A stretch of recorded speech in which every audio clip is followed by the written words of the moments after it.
Students, welcome to my YouTube channel. आज हम class +1 का ट्रायल बैलेंस का चैप्टर करेंगे। आप सभी जानते हैं कि अकाउंटिंग के हमने जो है अभी तक 3 स्टेप किए, जिसके अंदर हमने accounting is an art of recording, recording का काम जनरल और उसकी सब्सिडरी बुक्स में किया, जिसमें हमने जनरल एंट्री करी पहले, फिर उसकी सब्सिडरी बुक्स अर्थात cash book, purchase book, cell book, purchase return book, cell return book, bill receivable book, bills payable book और जनरल प्रॉपर। इस प्रकार से हमने इन सभी पुस्तकों में एंट्री करी। इन पुस्तकों में एंट्री करने के बाद हमने लेजर में पोस्टिंग करी। अगला जो स्टेप था हमारा वो लेजर पोस्टिंग का था।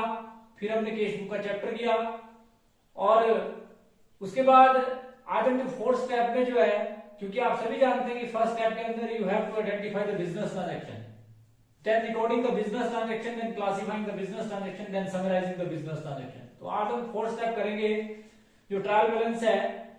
ट्रायल बैलेंस जो है वो ट्रायल भी है principle of double entry system की। According to this concept every debit entry, मतलब according to the principle of double entry system, double entry system से that every debit entry must corresponding to credit entry and every credit entry must corresponding to debit entry. इस सिद्धांत के अनुसार ये कहा जाता है कि every receiver A giver and every giver a receiver. Debit word comes in, credit word goes out, expenses losses are debit and income and gains are credit. इसी सिद्धांत के अनुसार ये कहा जाता है कि आप अकाउंटिंग इक्वेशन में हमेशा असेट हमेशा ही जो है कैपिटल प्लस लायबिलिटी के बराबर होते हैं। तो ट्रायल बैलेंस के चैप्टर के अंदर हम इस बात की ओर इशारा करेंगे या हम ये चीज पढ़ेंगे कि हमने जनरल में की गई जर्नल एंट्री, लेजर में की गई पोस्टिंग और सब्सिडरी बुक्स में हमने जितनी भी एंट्रियां की गई हैं वो सही है, क्योंकि ट्रायल बैलेंस का मिलना इस बात की ओर इंडिकेट करता है कि आपका जो है अभी तक का कार्य जो है बिल्कुल सही है। तो 4th स्टेप के अंदर जैसे मैंने आपको बताया कि फर्स्ट स्टेप के अंदर you have to identify the business transaction, then recording the business transaction, then you have to know that you have to post them into ledger. तब आप क्या करते हैं, समरी फॉर्म में जाते हैं और जिसके लिए आप ट्रायल बैलेंस बनाते हैं। ट्रायल बैलेंस एक प्रकार की एक ऐसी स्टेटमेंट होती है, trial balance is a statement, trial balance जो होती है एक स्टेटमेंट होती है of debit and credit, balance of ledger, balance is derived from the ledger including cash and bank balance. तो एक प्रकार का ऐसा परपट, एक प्रकार का ऐसा विवरण होता है जो जितने भी लेजर होते हैं उनको बैलेंसेस जो है उनके बैलेंस को जो है वो डिराइव करता है लेजर में, और जो जितने भी बैलेंस होते हैं उनको आप इसके ट्रायल बैलेंस के अंदर ले जाते हैं और इंक्लूडिंग कैश और बैंक बैलेंस, और इस बात का की ओर इंडिकेट करते हैं कि यदि आपके ट्रायल बैलेंस का दोनों साइड का टोटल आपस में मिल जाता है तो अभी तक का आपका ट्रायल बैलेंस का कार्य सही है। तो ट्रायल बैलेंस एक प्रकार की ऐसी स्टेटमेंट होती है जो जितने भी लेजर के बैलेंस होते हैं उनको एक स्थान पर समराइज फॉर्म में दिखाता है और उनका आपस में मिलना इस बात की ओर इंडिकेट करता है कि आपकी जनरल में की जर्नल एंट्री, सब्सिडरी बुक्स में किया गया रिकॉर्ड और लेजर में की गई पोस्टिंग जो है वो बिल्कुल सही है। तो ट्रायल बैलेंस एक प्रकार की ऐसी स्टेटमेंट होती है which tells you about the arithmetic accuracy of the account, which helps to prepare the full account, which ये एक प्रकार के कंपैरेटिव एनालिसिस में भी आपकी हेल्प करती है। तो बात आती है कि what are the objective of trial balance की, ट्रायल बैलेंस को बनाने के क्या ऑब्जेक्टिव्स हैं। तो नंबर 1 ऑब्जेक्टिव्स है ट्रायल बैलेंस को, what are the objective of trial balance, जिसमें checking of arithmetic accuracy of the ledger posting.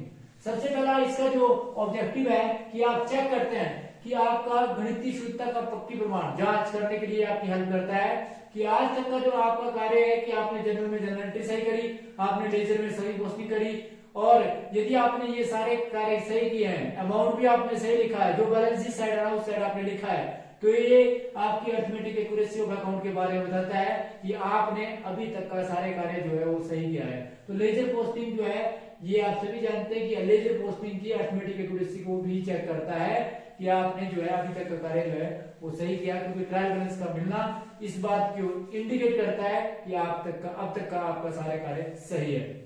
उसके बाद इस बात का ध्यान रखिए कि फुल प्रूफ ऑफ रिकॉर्डिंग। आप सभी जानते हैं कि जब आप जनरल में एंट्री करते हैं, जनरल में आप रिकॉर्डिंग करते हैं, रिकॉर्डिंग का काम आप करते हैं जनरल में, और इसकी सब्सिडरी बुक्स में। जनरल में आप तब करते हैं जब बिजनेस का आकार छोटा हो। जैसे ही बिजनेस का आकार बढ़ जाता है आप सब्सिडरी बुक की सहायता लेते हैं, आप कैश बुक में लिखते हैं, आप परचेज बुक में लिखते हैं, आप सेल बुक में लिखते हैं, आप परचेज रिटर्न में लिखते हैं, आप सेल रिटर्न बुक में लिखते हैं, आप bill receivable bills payable book में लिखते हैं। तो ये रिकॉर्डिंग का काम आपका सही है। ये फुल प्रूफ ऑफ रिकॉर्डिंग के बारे में आपको बताता है कि अगर आपने अभी तक का कार्य सही किया तो ये फुल प्रूफ ऑफ रिकॉर्डिंग के बारे में भी आपको बताता है, क्योंकि आप सभी जानते हैं कि रिकॉर्डिंग का काम सब सही होगा, फिर आप लेजर पोस्टिंग सही करेंगे और फिर ट्रायल बैलेंस का मिलना इस बात की ओर इंडिकेट करेगा कि आपका कार्य जो है सही प्रकार से रिकॉर्ड हुआ है। उसके बाद अगला जो इसका ऑब्जेक्टिव है, trial the principle of double entry system. मैंने जैसे आपको बताया double entry system is a system in which each and every entry every debit entry must corresponding to credit entry and every credit entry must corresponding to debit entry।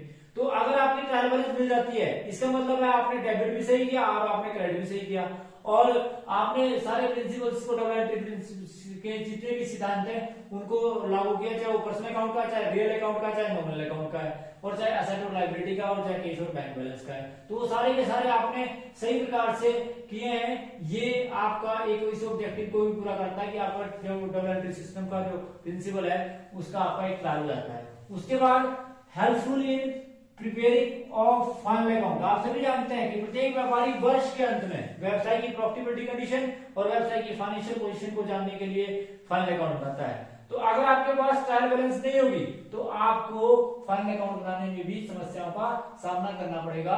तो इस प्रकार से ये आपकी हेल्प करता है कि किस प्रकार से फाइनल अकाउंट को प्रिपेयर किया जाए। Helpful in preparing of final account की किस प्रकार से अंतिम खातों को बनाया जाए उसमें भी आपकी सहायता करता है। उसके बाद आप सभी जानते हैं कि नॉलेज ऑफ बैलेंसेस। आप सभी जानते हैं कि किस अकाउंट का क्या बैलेंस है, कैश अकाउंट का क्या बैलेंस है, बैंक अकाउंट का क्या बैलेंस है, कैपिटल अकाउंट का क्या बैलेंस है, असेट का क्या बैलेंस है, लायबिलिटी का क्या बैलेंस है, एक्सपेंसेस का बैलेंस क्या है, रेंट का बैलेंस क्या है, इनकम का बैलेंस क्या है, एक्सपेंसेस का बैलेंस क्या है, इसी प्रकार से परचेज का बैलेंस क्या है, सेल का बैलेंस क्या है, जितने भी आपके अकाउंट है उन सभी के क्या क्या बैलेंसेस हैं उनके बारे में भी आपको ट्रायल बैलेंस में एक स्थान पर पता लग जाता है। उसके बाद अगला जो है वो कंपैरेटिव डिसीजन। आप सभी जानते हैं you have to take so many decision of comparison कि आप अपना कंपैरिजन करना चाहते हैं जिसमें आप ये दिखना चाहते हैं कि पिछले वर्ष की तुलना में इस वर्ष की हमारी ट्रायल बैलेंस में कितना अंतर है, या अंतर है तो क्या है, या किन असेट पर हमने किन किन खर्चों पर हमने कितना खर्चा किया था, कहां से हमें इनकम प्राप्त हुई थी, क्या हमारी कैपिटल है, क्या हमारे एक्सपेंसेस है, क्या हमारे लॉसेज है। तो अगर हमारे पास 2 या 2 से अधिक वर्षों का डाटा हुआ तो हम आपस में तुलना कर सकते हैं। तो ट्रायल बैलेंस जब हम 2 या 2 से अधिक वर्षों की एक साथ बनाते हैं या पिछले वर्ष की ट्रायल बैलेंस से इस वर्ष की तुलना करते हैं तो वह हमारे कंपैरेटिव डिसीजन में भी हेल्प करती है ट्रायल बैलेंस। तो इस प्रकार से ये भी इसका ऑब्जेक्टिव है। उसके बाद हेल्पफुल इन मेकिंग एडजस्टमेंट। आप सभी जानते हैं there are no adjustment, there are no adjustment which are done in the while preparing a final account. तो कौन कौन सी एडजस्टमेंट आपने करनी है, चाहे वो प्रीपेड एक्सपेंसेस है, चाहे एक्रूड इनकम है, चाहे अनएक्रूड इनकम है, चाहे आउटस्टैंडिंग एक्सपेंसेस है, चाहे डेप्रिसिएशन है, चाहे इंटरेस्ट ऑन कैपिटल है, चाहे इंटरेस्ट ऑन ड्राइंग है, चाहे कोई other provision for bad debts है, provision for discount on debt है, अनएक्सपायर्ड एक्सपेंसेस है। तो कोई भी आपकी एडजस्टमेंट है उसको हेल्प करने में भी आपकी ट्रायल बैलेंस सहायता करती है। अगर आपने ट्रायल बैलेंस बनाई हुई तो ये जितनी भी एडजस्टमेंट है वो करने में आपको आसानी होती है। किस अकाउंट के साथ ये एडजस्टमेंट है आपको पता लग जाता है। तो इस प्रकार से ये जो है इसकी हेल्प करती है कि किस प्रकार से आप मेकिंग एडजस्टमेंट कर सकते हैं।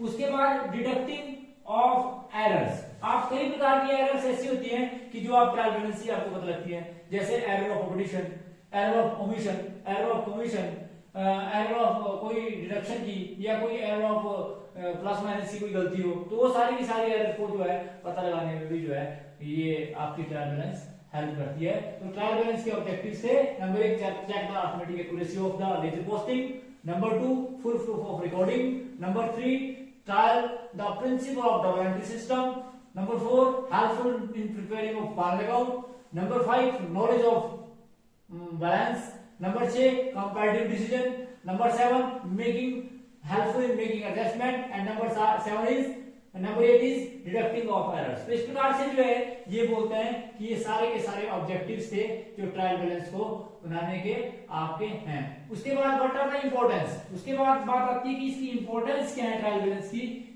कि ट्रायल बैलेंस को बनाने की इंपॉर्टेंस क्या है। Number 1 to make the work of book keeping जो है मोर एक्टिव। ये बोलते हैं कि जो आपका बुक कीपिंग का कार्य है उसमें और अधिक चुस्ती लाने के लिए जो है वो ट्रायल बैलेंस बनाई जाती है, क्योंकि आप सभी जानते हैं कि बुक कीपिंग का कार्य जो होता है और recording of business transaction and then ledger posting, ये सारा का सारा बुक कीपिंग का कार्य होता है। तो वो लोग भी जो है बड़े चुस्ती से काम करते हैं, क्योंकि उनको पता है कि अगर हमने जर्नल में जर्नल एंट्री गलत कर दिया, लेजर में पोस्टिंग गलत कर दी, तो इससे क्या होगा कि हमारी ट्रायल बैलेंस नहीं मिलेगी। तो इस कार्य में चुस्ती लाने के लिए भी जो है ये इसकी एक बड़ा इंपॉर्टेंट रोल प्ले करती है। उसके बाद to summarise all the business information. आप सभी जानते हैं कि सारी की सारी बिजनेस इंफॉर्मेशन हमें एक स्थान पर मिलती है।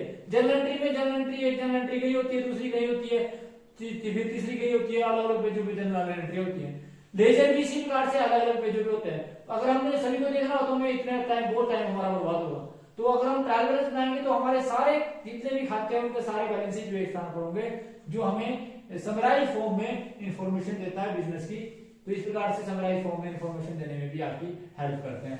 उसके बाद help to preparing a final account. आप सभी जानते हैं प्रत्येक व्यापारी वर्ष के अंत में व्यवसाय की प्रॉफिटेबिलिटी कंडीशन को जानने के लिए trading account, profit and loss account और बैलेंस शीट बनता है, और फाइनेंशियल पोजीशन को जानने के लिए बैलेंस शीट बनता है। क्योंकि the main objective of each and every business organisation to earn profit और to know the financial position of the business.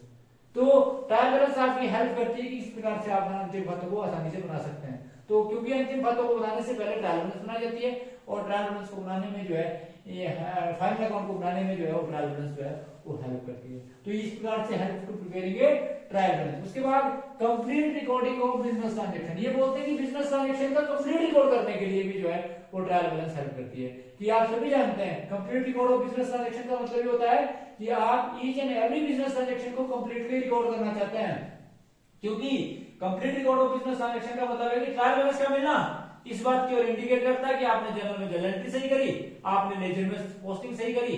तो कोई भी ट्रांजैक्शन जो है लिखने से ना छूटे, कोई भी बिजनेस ट्रांजैक्शन हो आप रिकॉर्डिंग से छूटे, ना ही लेजर पोस्टिंग से छूटे, क्योंकि अगर ये छूट गया तो इसका मतलब है कि ट्रायल बैलेंस नहीं मिलेगी। तो ट्रायल बैलेंस का ना मिलना इस बात की ओर इंडिकेट करेगा कि आपने ट्रांजैक्शन को कंप्लीट रिकॉर्ड नहीं किया। तो इसका मतलब है कि ये हेल्प करती है कि किस प्रकार से बिजनेस ट्रांजैक्शन को कंप्लीट आपने रिकॉर्ड करना है। तो complete recording of business transaction में भी जो है ये आपकी ट्रायल बैलेंस जो है वो हेल्प करती है। उसके बाद ये अभी अब तक आपने पढ़े कि व्हाट आर द ऑब्जेक्टिव, फिर इंपोर्टेंस में आपने पढ़ा सबसे पहले to make the work of bookkeeping more effective, to summarize all the business information, and third one is preparing a to help to preparing a final account, and the fourth one is complete record of business transaction.